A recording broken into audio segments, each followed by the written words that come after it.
നമസ്കാരം, ഇത് the Indian.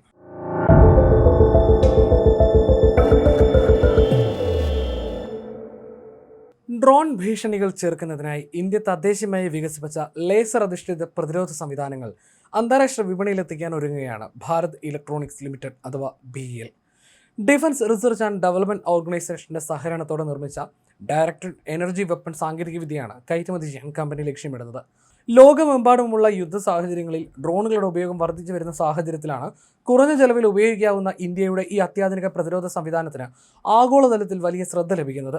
മിസൈലുകളേക്കാൾ വളരെ കുറഞ്ഞ ചെലവിൽ ചെറിയ ഡ്രോണുകളും ലോയിറ്ററിംഗ് മ്യൂണിഷനുകളും ഉപയോഗിക്കാനാകുന്ന സാഹചര്യത്തിൽ ഇവയെ നേരിടാൻ ചെലവ് കുറഞ്ഞ പ്രതിരോധ സംവിധാനങ്ങൾക്കുള്ള ആവശ്യം ആഗോളതലത്തിൽ വർദ്ധിച്ചു വരികയാണ്. ഓരോ ഡ്രോണിനുമെതിരെ വില കൂടിയ ഇന്റർസെപ്റ്റർ മിസൈലുകൾ ഉപയോഗിക്കുന്നത് ദീർഘകാലാടിസ്ഥാനത്തിൽ സാമ്പത്തികമായി വലിയ ബാധ്യതയാകുമെന്നതാണ് ലേസർ ആയുധങ്ങളിലേക്കുള്ള മറ്റു രാജ്യങ്ങളുടെ താൽപ്പര്യം വർദ്ധിപ്പിക്കുന്നത്. DRDO വികസിപ്പിച്ച D4 കൗണ്ടർ ഡ്രോൺ സംവിധാനം നിലവിൽ ഭാരത് ഇലക്ട്രോണിക്സ് ലിമിറ്റഡ് ആണ് ഉൽപ്പാദിപ്പിക്കുന്നത്. റഡാർ, ഇലക്ട്രോ ഒപ്റ്റിക്കൽ, ഇൻഫ്രാറെഡ് സെൻസറുകൾ, റേഡിയോ ഫ്രീക്വൻസി ഡിറ്റക്ഷൻ സംവിധാനങ്ങൾ, ജാമിംഗ്, GPS ജാമിംഗ്, സ്പൂഫിംഗ് തുടങ്ങിയ സംവിധാനങ്ങൾക്കൊപ്പം ഡ്രോണുകളെ നേരിട്ട് നശിപ്പിക്കാൻ കഴിയുന്ന ലേസർ അധിഷ്ഠിത ഹാർഡ് കിൽ സംവിധാനവും ഇതിലുണ്ട്. ചെറുതും മൈക്രോ വിഭാഗത്തിൽപ്പെടുന്ന ഡ്രോണുകളെ തത്സമയം കണ്ടെത്തി പിന്തുടർന്ന് നിർവീര്യമാക്കാൻ കഴിയുന്ന തരത്തിലാണ് ഈ ലേസർ അധിഷ്ഠിത സംവിധാനം രൂപകൽപ്പന ചെയ്തിരിക്കുന്നത്. പരമ്പരാഗത മിസൈലിന് പകരം അതിശക്തമായ ലേസർ രശ്മിയാണ് DW സംവിധാനം ഉപയോഗിക്കുന്നത്.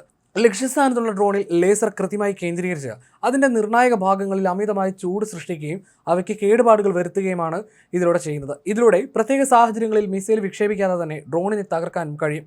ഒരു തവണ ലേസർ സംവിധാനം സജ്ജമാക്കിയാൽ ആവശ്യമായ വൈദ്യുതി ലഭ്യമാകുന്നിടത്തോളം തുടർച്ചയായ നിരവധി ഭീഷണികളെ നേരിടാനുള്ള സാധ്യതയാണ് ഇതിന്റെ പ്രധാന നേട്ടം. എന്നാൽ കാലാവസ്ഥയും അന്തരീക്ഷത്തിലെ സാഹചര്യങ്ങളും ലേസറിന്റെ പ്രവർത്തനക്ഷമതയെ ബാധിക്കാവുന്ന ഘടകങ്ങളാണ്.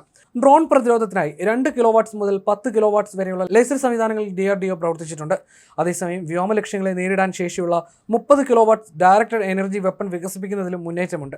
ഹൈദരാബാദിലെ centre for high energy systems and sciences വികസിപ്പിച്ച 30 കിലോവാട്ട് DW സംയോജിത കൗണ്ടർ ഡ്രോൺ സംവിധാനത്തിന്റെ ഭാഗമായി പ്രദർശിപ്പിച്ചതായി DRDOയുടെ 2026 ജൂലൈയിലെ കുറിപ്പുകൾ വ്യക്തമാക്കുന്നു. ലോകത്തിന്റെ വിവിധ ഭാഗങ്ങളിൽ നടക്കുന്ന ആധുനിക സംഘർഷങ്ങളിൽ ചെറിയ ഡ്രോണുകളും ലോയിറ്ററിംഗ് മ്യൂണിഷനുകൾ, അതായത് ആത്മഹത്യ ഡ്രോണുകളും വലിയ തോതിൽ ഉപയോഗിക്കപ്പെടുന്നതാണ് കൗണ്ടർ ഡ്രോൺ സംവിധാനങ്ങൾക്ക് ആവശ്യക്കാരെ വർദ്ധിപ്പിക്കുന്നത്. വില കുറഞ്ഞ ഡ്രോണിനെതിരെ വില കൂടിയ മിസൈൽ ഉപയോഗിക്കേണ്ടി വരുന്ന സാഹചര്യം ഒഴിവാക്കാൻ ലേസർ അധിഷ്ഠിത സംവിധാനങ്ങൾക്ക് കഴിയുമെന്നതാണ് പ്രധാന ആകർഷണം. BEL ഇതിനകം തന്നെ ഈ മേഖലയിൽ കൂടുതൽ സജീവമാകുകയാണ്. കമ്പനിയുടെ സാമ്പത്തിക അവലോകന ചർച്ചയിൽ ലേസർ മൈക്രോവേവ് അധിഷ്ഠിത ഡയറക്റ്റഡ് എനർജി സംവിധാനങ്ങൾക്ക് വിപണിയിൽ വലിയ ആവശ്യകതയുണ്ടെന്നും വ്യക്തമാക്കിയിരുന്നു. DRDOയുമായി ചേർന്ന് വികസിപ്പിച്ച 2 കിലോവാട്ട് ലേസർ അധിഷ്ഠിത DW സംവിധാനത്തിനായി കഴിഞ്ഞ 3 വർഷത്തിനിടെ ലഭിച്ച ഓർഡറുകളുടെ ഏകദേശം 80% BEL വിതരണം ചെയ്തിട്ടുണ്ട്. വിദേശ വിപണിക്ക് അനുയോജ്യമായ രീതിയിൽ സംവിധാനത്തിൽ മാറ്റങ്ങൾ വരുത്തുന്നതിനുള്ള കസ്റ്റമൈസ്ഡ് കോൺഫിഗറേഷനുകളും കമ്പനി ഒരുക്കുന്നുണ്ട്. ലേസർ ആയുധത്തെ ഒരൊറ്റ സ്ഥിര ഉൽപ്പന്നമാക്കി അവതരിപ്പിക്കുന്നതിന് പകരം ഉപഭോക്താവിൻ്റെ ആവശ്യാനുസരണം മാറ്റം വരുത്തുന്ന രീതിയിലാണ് BEL ഇത് ഒരുക്കുന്നത്.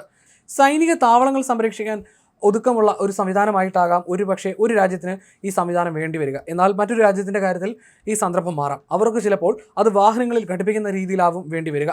ഇതുകൂടാതെ കൂടുതൽ ശക്തിയുള്ള സെൻസറുകൾ, വ്യത്യസ്ത ലേസർ പവർ, വ്യത്യസ്ത നിരീക്ഷണ സംവിധാനങ്ങൾ എന്നിവയും മറ്റു രാജ്യങ്ങളുടെ ആവശ്യാനുസരണത്തിന് അനുസരിച്ച് ഉൾപ്പെടുത്താനും കഴിയും.